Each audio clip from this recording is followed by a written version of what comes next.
और ये कांग्रेस के कहने पे भारतीय जनता पार्टी का विधायक होते हुए अरविंद पांडे भारतीय जनता पार्टी को, भारतीय जनता पार्टी की सरकार को रोज गालियां दे रहा है, बदनाम कर रहा है। ये तो हमें पहले से ही पता था, मगर वो आज गणेश गोदयाल जी के ये कहने से ये सारा बात सामने आ गई है। दोस्तों, उत्तराखंड की सियासत में एक बार फिर से बड़ा बवाल खड़ा होता दिख रहा है। बीजेपी विधायक अरविंद पांडे पर लगे आरोपों ने राजनीतिक माहौल को पूरी तरीके से गरमाया हुआ है। कैसे अरविंद पांडे के एक वायरल लेटर के बाद गदरपुर में एक बार फिर से गदर मचा है। अब आरोप और भी बड़े लग रहे हैं। बीजेपी विधायक और पूर्व मंत्री पर लग रहे हैं। वो बेहद चौंकाने वाले हैं दोस्तों। तो क्या वाकई कांग्रेस से कोई सेटिंग हुई है या फिर यह सिर्फ सियासी साजिश का हिस्सा है? बेटे पर जमीन हड़पने के आरोप लगते ही सामने आया ये लेटर, क्या यह महज सहयोग है या इसके पीछे कोई बड़ी कहानी छिपी है? जो आरोप लगा रहा है वो क्यों लगा रहा है, बताऊंगा आपको पूरी खबर अपने इस रिपोर्ट के जरिए। नमस्कार, पहला आंख में पंकज रौतेला, आप देख रहे हैं अपना उत्तराखंड न्यूज। दोस्तों, कभी उत्तराखंड की सियासी हवा में इस बात का शोर सवाल कर रहा था कि बीजेपी विधायक अरविंद पांडे ने बीजेपी के बड़े नेता और सरकार के खिलाफ शिकायती पत्र क्यों लिखा।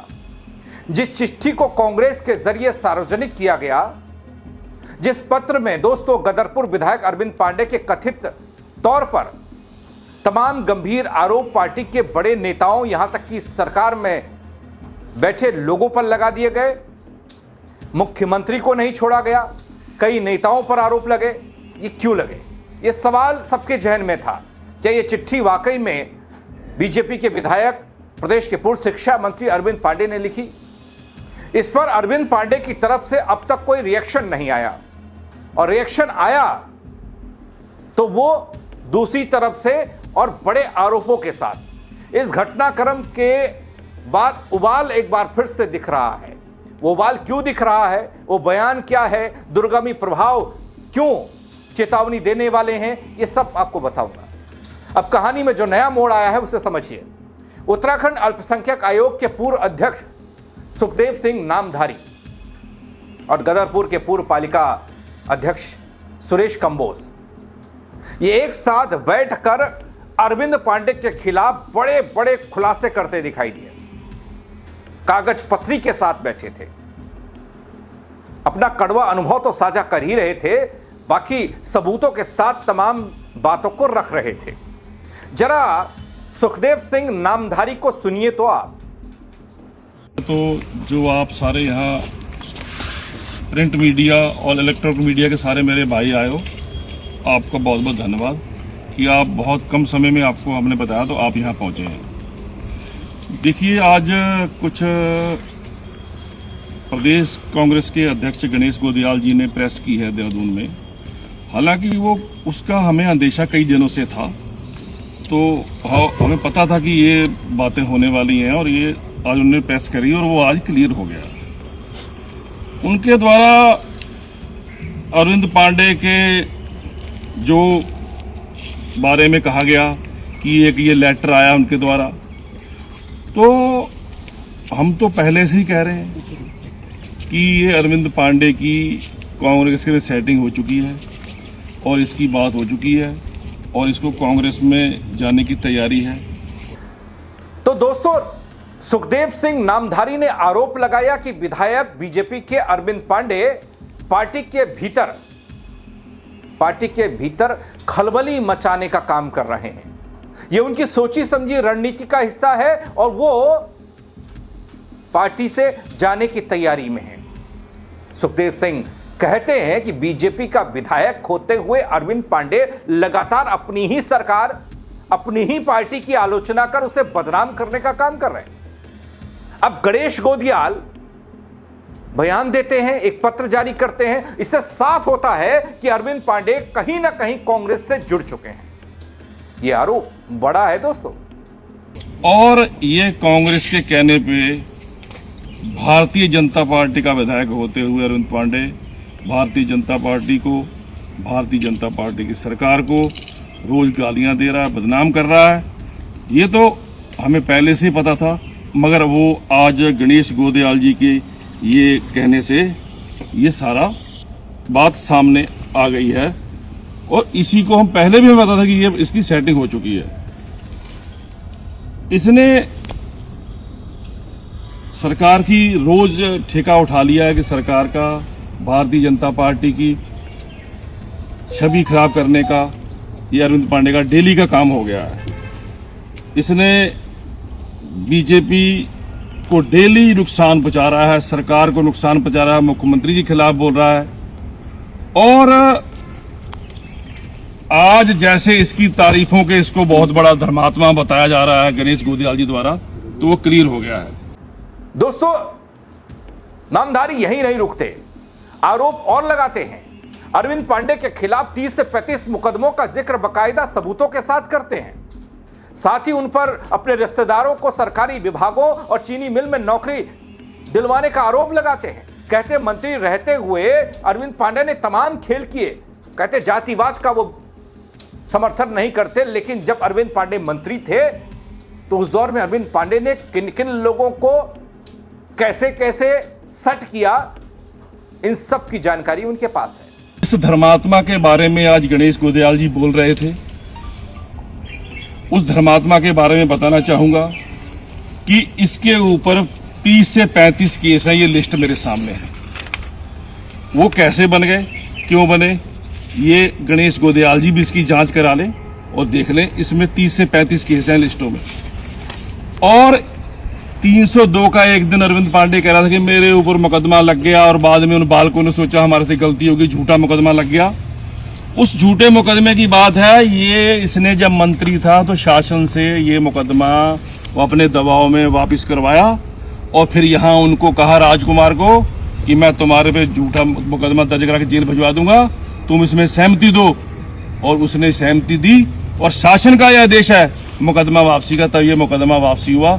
ये बात आज भी राजकुमार प्रेस के सामने कह सकता है कि मुझे अरविंद पांडे ने ये बात की, ये वो है।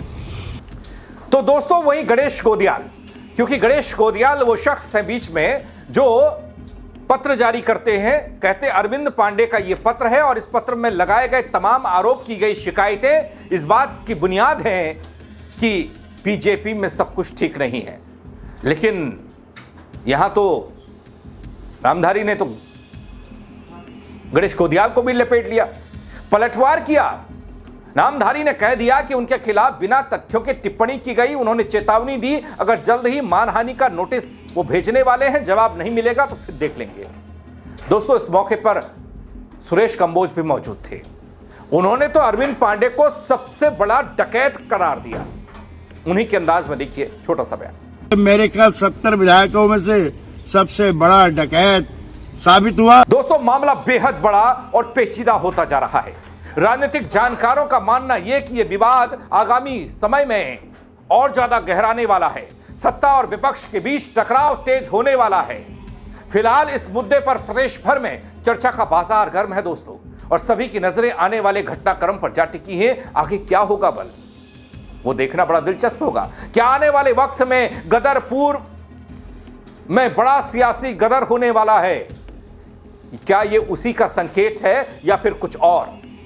चिट्ठी पर अरविंद पांडे ने कोई टिप्पणी नहीं की अब तक। क्यों?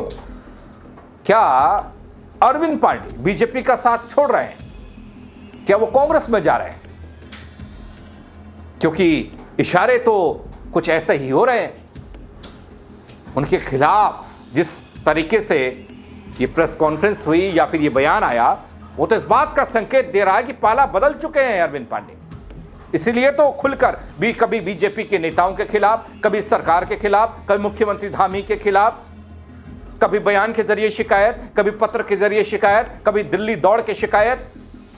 एक बीजेपी का पुराना कार्यकर्ता जो कई बार विधायक रहा, जो मंत्री रहा, आखिर सबके मन में यह सवाल तो ही है कि खुलकर मोर्चा कैसे खोला हुआ है, और क्यों नहीं कोई पार्टी सख्त कार्रवाई करती?